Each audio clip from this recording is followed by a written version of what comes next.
আজকে শোনাব যমরাজের মৃত্যুর কাহিনী। স্বয়ং যমরাজের মৃত্যু হয়েছিল কার হাতে, এবং যমরাজ কাদের পাপ পুণ্যের বিচার করতেন না। এই ত্রিভুবনে কার কখন মৃত্যু হবে তা লেখা থাকে চিত্রগুপ্তর খাতায়। যখন যার মৃত্যুর সময় হয় তখন যমরাজ তার দূতকে পাঠিয়ে তাকে নিয়ে আসতে বলে যমালয়ে। তারপর তার পাপ পুণ্যের বিচার করে। যমরাজের দায়িত্ব হলো পাপ পুণ্যের বিচার করা। পূর্বকালে মহামুনি গৌতমের একজন পরম শিবভক্ত বন্ধু ছিল, আর তার নাম শ্বেত। শ্বেত শিবমন্ত্র ছাড়া আর কিছুই বোঝেনি সারা জীবন ধরে। তিনি শুধু শিবেরই পূজা করে গেছেন। এখন বৃদ্ধ মৃত্যুর সময় হয়েছে। যমরাজ তার দূতদের পাঠায় তাকে নিয়ে আসার জন্য। অনেকক্ষণ হয়ে গেছে, তথাপি দূতেরা আসছে না। দেখে যমরাজ আবার মৃত্যুকে পাঠায় তাকে বেঁধে নিয়ে আসার জন্য। তৎক্ষণাৎ মৃত্যু শ্বেতের বাড়িতে আসে। দেখে যমদূতেরা শ্বেতের দরজার সামনে দাঁড়িয়ে আছে। মৃত্যু রেগে গিয়ে বলে, এখানে দাঁড়িয়ে আছো কেন? দূতরা বলে, বাড়ির ভেতরের দিকে তাকিয়ে দেখো, স্বয়ং মহেশ্বরের দূতেরা শ্বেতকে আগলে বসে আছে। ওখানে যাওয়া তো দূরের কথা, ওদিকে তাকাতেই পাচ্ছি না।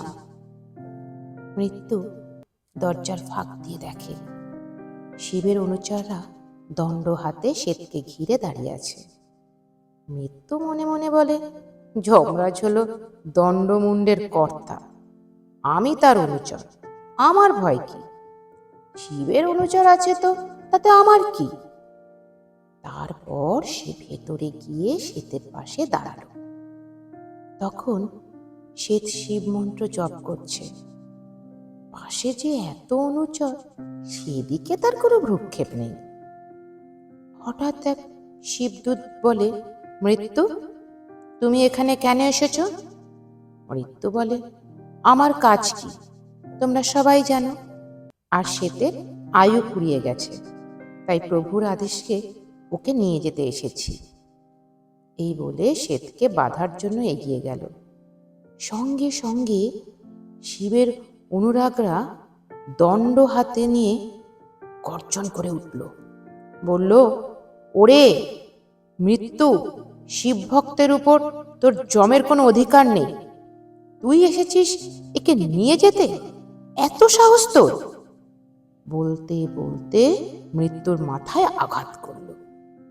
সঙ্গে সঙ্গে ছটফট করতে করতে মৃত্যুর মৃত্যু হলো। এইসব দেখে যমদূতেরা তো প্রাণপণে ছুটে গিয়ে যমরাজকে সমস্ত কথা জানালো। সমস্ত কথা শুনে যমরাজ রেগে গিয়ে বলে, আমার অধিকারে হস্তক্ষেপ করেছে শিবের অনুচররা, এত সাহস! তারপর যমরাজ চিত্রগুপ্ত সহ মহিষ, বেতাল, ভূত ও অভিব্যক্তি সবাইকে নিয়ে শ্বেতের বাড়িতে উপস্থিত হলো। এদিকে শিবভক্ত শ্বেতের বাড়িতে কার্তিক, গণেশ আর নন্দী এসে বসে আছে।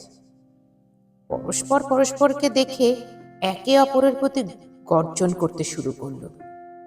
হলো প্রচন্ড লড়াই।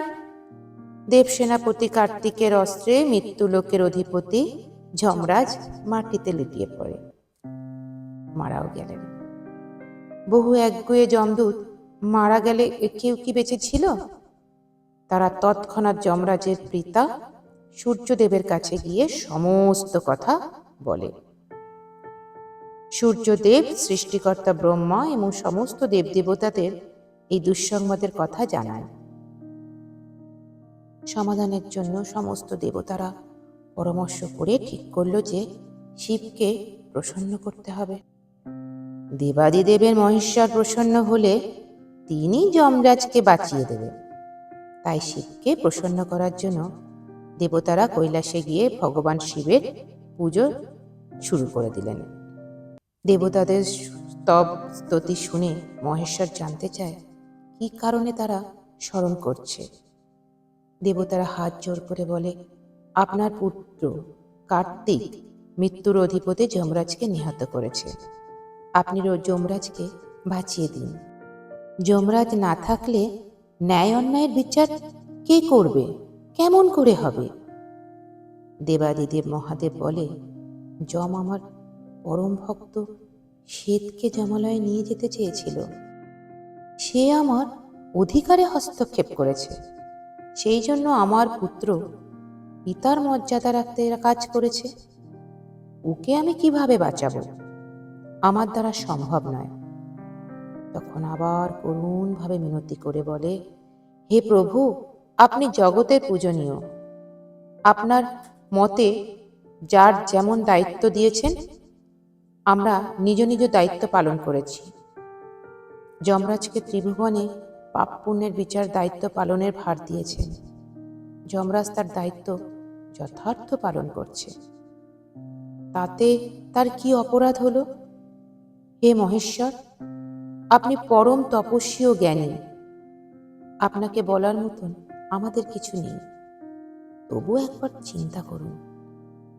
আপনার বাক্য স্বীকার করে নিয়ে পৃথিবীর নিয়ম রক্ষা করুন। তখন ভগবান শিব বলে, তোমরা আমার ভক্ত, তাই তোমাদের আবেদন রক্ষা করা আমার কর্তব্য। শোনো তবে, একটা শর্তে যমকে বাঁচাতে পারি। শর্তটি হলো, আমার ভক্তদের উপর যমের কোনো অধিকার থাকবে না, যমালয়ে নিয়ে যেতে পারবে না, এবং সেখানে তার কোনো বিচার হবে না। আমার ভক্ত আমার কাছে আসবে। এই শর্ত তোমরা মেনে নিলে যমকে আমি বাঁচিয়ে তোমাদের কাছে দিয়ে দিতে পারি। আরো শোনো, যারা আমার ভক্ত তারা যমের পাঠানো কোনো ব্যাধিতেও ভুগবে না। তারা পাপ পুণ্যের উপরে, তাদের কোনো পাপ পুণ্যের বিচার হবে না। দেবতারা বলে, হে মহেশ্বর, আপনার শর্ত আমরা মেনে নিলাম। তৎক্ষণাৎ ভগবান শিবের আজ্ঞায় নন্দী গোদাবরীর জল যমরাজ ও যমদূতের উপর ছিটিয়ে দিল। সঙ্গে সঙ্গে প্রাণ ফিরে পেল যমরাজ এবং তার অনুচররাও। তারপর ভগবান শিবকে প্রণাম জানিয়ে ফিরে গেল তার আপন লোকে। শ্বেত গেল শিবলোকে, দেবতারা ফিরে গেল স্বর্গলোকে। জয় জয় মহাদেবের জয়, জয় জয় শিব শঙ্করের জয়, জয় জয় ভোলানাথের জয়। লেখাটি সংগৃহীত, কণ্ঠে আমি সঞ্চারী।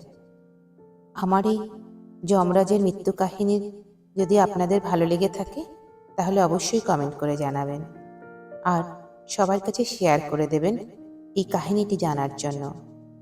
আর যদি নতুন বন্ধু হন, আমার চ্যানেলটিকে সাবস্ক্রাইব করে আমার পাশে থাকুন আরও নতুন নতুন পুরাণের দেবদেবতাদের সব গল্পের আপডেট পেতে। ধন্যবাদ।